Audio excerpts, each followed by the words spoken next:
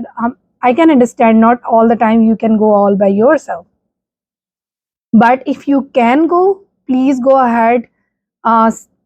Slight symptoms آنے پہ بھی اپنے آپ کو چیک کروائیں. زیادہ زیادہ کیا ہوگا, نہیں نکلے گا کچھ. ہم پاکستانیوں کے ساتھ یہ بھی بڑا مسئلہ ہے کہ ڈاکٹر کے پاس جاتے ہیں, پھر جب کچھ نکلتا نہیں کہتے ہیں فائدہ ہی نہیں, کچھ نکلیا ہی نہیں. اتنا ٹیسٹ کروا کہتے ہیں این ٹیسٹ کرا رہے, کچھ نکلے ہی نہیں. آپ اگر افورڈ کر سکتے ہیں, اسپیشلی اوورسیز پیپل, آپ سے میں مخاطب ہوں, اوورسیز وومن جو ان کے پاس کوئی سپورٹ بھی نہیں ہوتی گھر میں, کوئی ہاؤس ہیلپ نہیں ہوتی, آپ اگر بیمار پڑ جائیں, بستر پہ پڑ جائیں گی تو آپ کا گھر الٹ جائے گا. پھر تو آپ کو اس کے لیے بھی پہلے سے اپنا خیال رکھنا ہے, لیکن سب سے پہلے اپنے لیے اپنا خیال رکھنا ہے. آپ اٹھیے, جائیے, سمٹمس کے ورس ہونے کا ویٹ مت کیجیے, خود سے اپوائنٹمنٹ بنائیے, ڈاکٹر کے پاس جائیے, ایکٹیولی سلوشن سیکھ کیجیے. کسی اور کے کہنے کا ویٹ نہیں کریں کہ وہ آپ کو کہیں کہ پلیز آپ ڈاکٹر کے پاس جائیں, کیونکہ you know your pain better. ٹھیک ہے, تو یہی بات آپ کے ایموشنل نیڈس پہ آتی ہے, ایموشنل پین پہ آتی ہے. And it comes to mental health check ups, you have to take action for your self. تیسرا جو میرا پوائنٹ تھا, seek support from your support system once you have acknowledged that you have issue or weakness or problem going on with you. It's completely human. Yes, so the thing is کہ ہم لوگ جو ہیں وہ ہمیں نا ایک مارٹر سنڈروم ہے ہم ساؤتھ ایشین وومن کو, کہ ہم بہت بہادر اور بریو بننے کی کوشش کرتی ہیں کہ ہاں میرے لیے تو کوئی مسئلہ ہی نہیں ہے, مطلب وہ بیماری, ہاں میں تو چلتی پھرتی رہتی ہوں, مجھے کچھ بھی ہو, ایٹ دا اینڈ جب تک کہ میں گروں نہ, میں چلتی رہتی ہوں. یہ کوئی قابل فخر بات نہیں ہے. آئی ایم سوری ٹو سے, آپ کو تو کچھ فیل ہو رہا ہے تو آپ کو ایک تو جانا ہے ڈاکٹر کے پاس امیڈیٹلی, اور دوسرا آپ نے ہیلپ سیکھ کرنی ہے. ٹھیک ہے, آپ کا جو سپورٹ سسٹم ہے آپ نے اس سے ہیلپ سیکھ کرنی ہے. Share with your friends. if you are not able to go to appointments, take their help. It's okay to take help. If they would need you, you would be there for them. And support system کو بتانا یہ ضروری, اپنا support system ہونا اور پھر انہیں بتانا کہ بٹ آپ کس چیز سے گزر رہے ہیں, یہ بہت امپورٹنٹ ہے چیزوں کے ورڈس ہونے سے پہلے. Utilize that support system. ہم سب کے پاس ایسے فرینڈس ہوتے ہیں جن کو ہم 2 AM اور 3 AM فرینڈس کہتے ہیں, جن کو ہم کبھی بھی آپ میسج کر سکتے ہیں. So utilise that support even for your mental and physical well being. اور چوتھا پوائنٹ میرا یہ تھا, you live only once and اللہ سبحانہ تعالیٰ has sent you on this earth for a reason. You need to find that reason and serve that reason for with the best of your capability. وہ آپ تبھی کر سکتے ہیں جب آپ ہیلدی طور پر ایک ایکٹیو انسان ہوں گے, فزیکلی, ایموشنلی, اسپرچولی. تو سوچئے کہ اللہ تعالیٰ نے جتنے بھی انسان بنائے ہیں ان کے نمبر پھر بھی لمیٹڈ ہے, right, and you are one of them. یہ بھی ہو سکتا تھا کہ آپ نہ ہوتے. اگر آپ ہیں تو آپ کا اس زمین میں آنے کا مقصد کیا ہے؟ یہ تو نہیں کہ آپ سفر کر کر کے دنیا سے چلے جائیں. آپ کا کوئی مقصد تو ہوگا. آپ اپنے مقصد کو پہچاننے کے لیے سب سے پہلے آپ کا ہیلدی شیپ میں ہونا بہت ضروری ہے. آپ اس مقصد کو تبھی پا سکتے ہیں جب آپ physically, emotionally and spiritually strong ہوں گے. ادروائز آپ پرپزفل لائف چھوڑیں, آپ ریگولر نارمل لائف بھی نہیں گزار سکتے. تو پرپزفل لائف کی طرف ہم تبھی جائیں گے جب ہم نارمل لائف کی طرف جائیں گے. تو اس کے لیے اپنا خیال رکھنا بہت ضروری ہے. 5واں پوائنٹ یہ ہے کہ کچھ لوگوں کو جب ان کی طبیعت خراب ہوتی ہے یا کچھ ہوتا ہے یا تھوڑی سی مشکل ہوتی ہے تو وہ سیلف پٹی میں چل جاتے ہیں. تو امتحان جو ہیں وہ زندگی کا حصہ ہیں. اچھا وقت بھی امتحان ہے, برا وقت بھی امتحان ہے. ہم صرف یوزلی برے وقت کو امتحان سے ایٹریبیوٹ کرتے ہیں, ایسا نہیں ہے. میرے خیال میں جو اچھے اور برے وقت کی جو ڈیفینیشن ہے نا, اس کو آپ بحیثیت مسلمان اس چیز سے جوڑ سکتے ہیں کہ جو وقت آپ کو اللہ کے قریب لے جائے, اللہ سے جوڑ دے, وہ اچھا وقت ہے. اور جو چیز آپ کو اللہ سے, اور جو وقت آپ کو اللہ سے دور لے جائے وہ برا وقت ہے, یا وہ آپ کی کیا کہنا چاہیے, میں سزا اور آزمائش کا ورڈ نہیں یوز کرنا چاہ رہی ہے. اللہ تعالیٰ کو بہتر پتہ ہے کہ جو آپ پہ آیا ہے وہ آپ کے امتحان ہے یا آپ کی سزا ہے. لیکن ایک میں کسی اسکالر کا لیکچر سن رہی تھی، وہ یہ کہہ رہے تھے کہ آپ نے اگر جج کرنا ہے کہ آپ کے اوپر جو ٹیسٹ آیا ہوا ہے وہ واقعی ٹیسٹ ہے یا سزا ہے، تو آپ دیکھیں کہ وہ آپ کو اللہ تعالیٰ سے جوڑ رہا ہے تو وہ ٹیسٹ ہے، اور وہ اگر اللہ تعالیٰ سے آپ کو دور کر رہا ہے، آپ میں شکایت آ رہی ہے اور آپ ویسے اللہ تعالیٰ کو بھول گئے کہ میں تو اتنی نمازیں پڑھتا تھا، کیا فائدہ ہوا، میں پھر بھی بیمار پڑ گیا، تو یہ آپ کے لیے اب آزمائش کا وقت ہے۔ اسی طرح جو صحت ہے وہ ایک نعمت ہے، ٹھیک ہے، اسی طرح اچھا وقت ایک نعمت ہے، اور برا وقت جو ہے وہ اس وقت نعمت بن جاتا ہے جب وہ آپ کو اللہ تعالیٰ سے جوڑتا ہے۔ تو یہ جو کرائیٹیریا ہے اچھا برا کا، یہ ہم نہیں ڈیسائیڈ کر سکتے، ہو سکتا ہے وہ بیماری آپ کی بہتری کے لیے، آپ کی اسپرچل بہتری کے لیے، اللہ تعالیٰ سے کنیکٹ کرنے کے لیے آئی ہو۔ اچھا جی،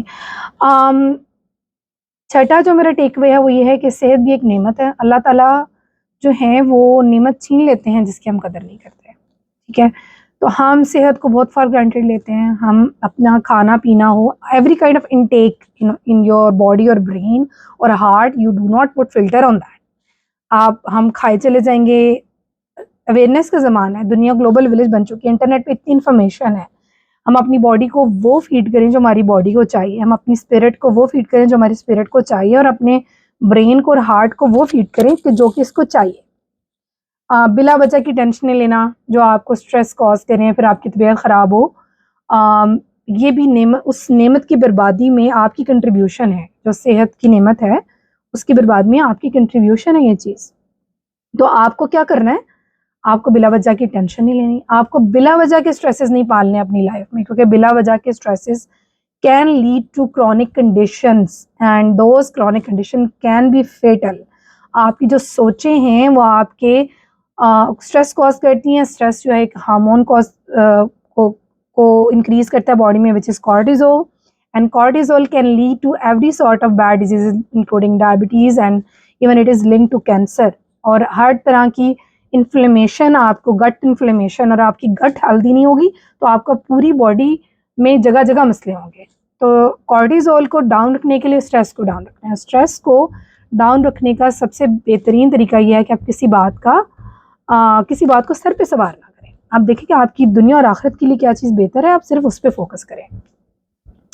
ساتواں ٹیک اوے یہ ہے کہ جب آپ کا یقین ہوتا ہے کہ ہر خیر اور شر اللہ کی طرف سے ہے، تو آپ جو ہیں وہ آپ وائی می میں نہیں پڑھتے، کیونکہ کچھ لوگ ہوتے ہیں وائی می میں پڑھ جاتے ہیں کہ میرے اوپر ایک کے بعد دوسری کے بعد تیسری کے بعد چوتھی مشکل آ رہی ہے، تو وہ کیوں آ رہی ہے، میں تو اتنا پرہیزگار ہوں، میں تو حقوق العباد کا بھی خالق نہیں خوش کرتا ہوں، میں تو حقوق اللہ بھی، اور سم ٹائم وہ چیز آپ کو پیٹی میں لے جاتی ہے کہ آپ اتنے اچھے انسان ہونے کے باوجود کیوں شکار ہو رہے ہیں تمام مصیبتوں کا۔ تو اس کا آنسر یہ ہے کہ بحیثیت مسلمان اسپیشلی ہمارا یہ بیلیو ہونا چاہیے کہ ہر خیر اور ہر شر جو ہے وہ اللہ تعالیٰ کی طرف سے ہے، اور وہ قدر ہے۔